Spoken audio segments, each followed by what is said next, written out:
Welcome to the Tech Egg. Don't get scrambled. Enjoy the video.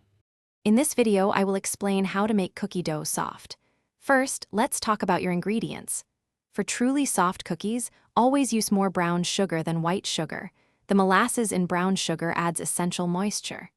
Make sure your butter is softened, not melted, so it can properly cream with the sugars. Also, using room temperature eggs helps them emulsify better into the mixture, leading to a more uniform and tender dough. These foundational steps are crucial for achieving that perfect soft texture. Now let's discuss mixing techniques for tenderness.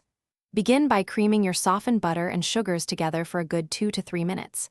This process incorporates air, making your cookies lighter. When adding your dry ingredients, mix them in gradually and stop as soon as everything is just combined.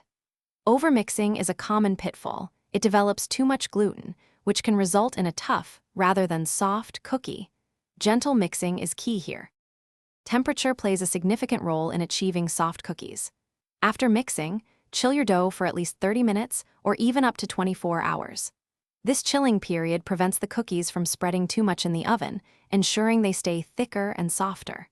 Also, always preheat your oven fully to the specified temperature, usually around 375 degrees Fahrenheit.